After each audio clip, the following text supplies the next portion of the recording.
তো বন্ধুরা দেখছো ছাগলের পিঠের উপরে পাখিটা কি সুন্দর বসে আছে, ছাগলটা হাসছে, তো পাখিটা নামছে না, কি ভালো লাগছে। এই তো এখন উড়ে গেল পাখিটা, আর এসে পিঠের মধ্যে বসলো, কি ভালো লাগছে দেখতে। দুজনে কি সুন্দর কালো কালো মিলে গেছে। দেখি তো তুই সবারও মাঠ ঢাকবে নাকি দিদি তো এমন তুমি শুনি আর মনটা খারাপ শরীর খুব খারাপ।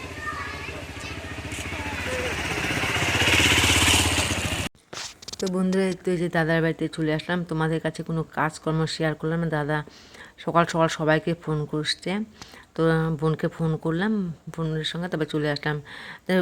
টোটোর থেকে নেমেই তো দিদির সাথে দেখা হলো। দিদি বলছে যে যাই হোক, তো দাদাকে সান্ত্বনা দিস, এমনি খারাপ কথা কিছু বলিস না, এগুলো আমাকে বলতেছে। এবার ঠিক আছে, ওগুলো কথা বলতে যাবে, বলা যাবে না। কুচবিহারে অনেক চিকিৎসা করলো, তো ঠিক হলো না, এখন লাস্ট পর্যন্ত যাবে হায়দ্রাবাদে যাবে।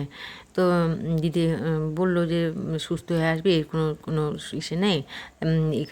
এখানে এত টাকা গেছে, ওখানে 500-600 টাকা গেলেই তুই সুস্থ হয়ে যাবি, তো এইভাবে বলতেছে দিদি। তো দাদা শুয়ে আছে, এত তোমাদের কাছে তো দাদা আগেও শেয়ার করছি, দাদা এত ভালো এত ভালো, কী আর বলবো। দাদা বৌদি মানে একবেলা যদি কমও খাই, তবু দাদার সঙ্গে বসে থাকতে, দাদার সঙ্গে গল্প করতে এত ভালো লাগে। তোমরা তোমরা থাকলে তোমরা বুঝতে পারতে।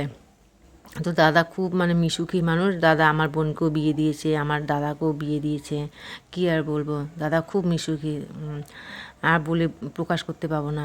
তাই ওদিকে সবার মনটা খারাপ, আর কি করব, তাই না। ভগবান যে জন্ম দিয়েছে একদিন না একদিন তো তো যেতেই হবে। তো এখানে আমরা 3 বোনে গল্প করছি, দিদি আমি আর বোন গল্প করছি, ভালো মন্দ গল্প করছি। বৌদি ওদিকে চা দিল, তো চা খাওয়া দাওয়া করলাম।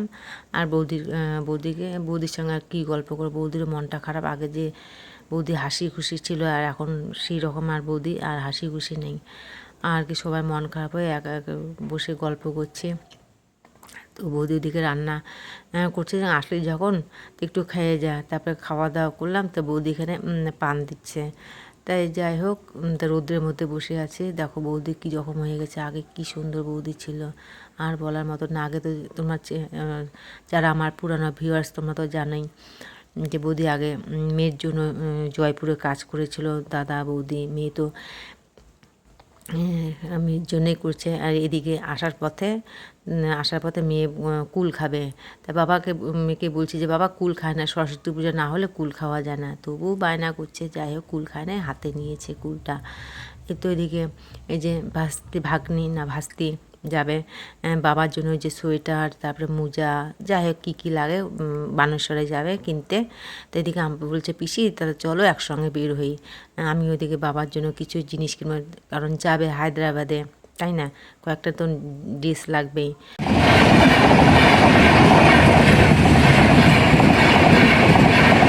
তো যেদিকে এখন আমরা দাঁড়িয়ে আছি, ট্রেন যাচ্ছে, ট্রেনটা যাবে, তারপরে গেট খুলবে, তারপরে শুনে আমরা যাবো। অনেকক্ষণ ধরে এখানে ওয়েট করে আছি। তো বন্ধুরা, যে দাদার বাড়ি থেকে আসলাম, দাদার বাড়ি থেকে এসে হাত পা ধুলাম, ঘরটাগুলো পরিষ্কার করলাম, সন্ধ্যাবাতি দিলাম। তো মেয়ে দেখো ড্রেস চেঞ্জ না করে শুয়ে পড়েছে। আর এদিকে বৌদি দিয়েছে যে লাউর ডোগা দিয়েছে।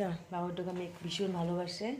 এইবারে আমার খাওয়াই হয় না, দুদিন আজকে নিয়ে দুদিনের মতো খাওয়া হবে। 2 দিন হলো খেয়ে, ভীষণ ভালোবাসে মেয়ে। এটার মধ্যে দিব বেগুন, আলু, ধনে পাতা দিয়ে, এটা কালকে চচ্চড়ি বানাবো। আগে দাদা শরীর ভীষণ খারাপ কদিন। এটা কি ফেব্রুয়ারি না, এটা জানুয়ারি ফেব্রুয়ারি, মার্চের 3 তারিখ বিয়ে না বাবা। তো ভাগ্নি তো না, সরি ভাস্তির মার্চের 3 তারিখ বিয়ে। এর মধ্যে দাদার শরীরটা এত খারাপ হয়ে গেছে, কুচবিহারে কত ডাক্তার দেখানো হলো, আলিপুরের ডাক্তার দেখানো হলো, তো শরীরটা ঠিক হচ্ছে না, লিভারের সমস্যা হয়ে গেছে। তো কালকে তো বৃহস্পতিবার, কালকে দাদাকে নিয়ে যাবে কোথায়, হায়দ্রাবাদে নিয়ে যাবে। তো দেখি কি হয়। আবার এই ফেব্রুয়ারি মাসের 3 তারিখ ওর হচ্ছে ভাস্তির হচ্ছে আশীর্বাদ। তো বলছে যে বোন আসিস 2-3 দিন ফোন করছে। কলার ভয়েসটা শুনে না এত খারাপ লাগছে, কি আর বলবো। তো আজকে ফোন করার সাথে সাথে চলে গেলাম। ফোন করছে 10 মিনিটের মধ্যে রেডি হয়ে চলে গেছি দাদার ওখানে। তো দাদার ওখানে গেলাম, একটু দেখা করে আসলাম। দাদা ভীষণ খুশি হলো। ওইদিকে তোমার দাদা ভাইও ফোন করলো, কথাবার্তা বললো। যাই হোক, আসুক দাদা, ভালোভাবে ফিরে আসুক। তোমরা আশীর্বাদ করো দাদা যেন সুস্থ হয়ে ফিরে আসে, এটা আশীর্বাদ করো আর কি। বাঁচতে বিয়েটা যেন ভালো ভালো হয়। তো ঠিক আছে, এর আবার একটু পরে দাদামণি আসবে, পড়াতে আসবে। আর রাত্রে শুধু সিদ্ধ ভাত করবো, আর কিচ্ছু করবো না। সকালে তো কালকের খিচুড়ি ছিল, কালকের খিচুড়ি খেয়ে, বাসি খিচুড়ি ছিল, ওটা খেয়েছি। আর বৌদির বাড়িতে খাওয়া দাওয়া করে চলে আসছি।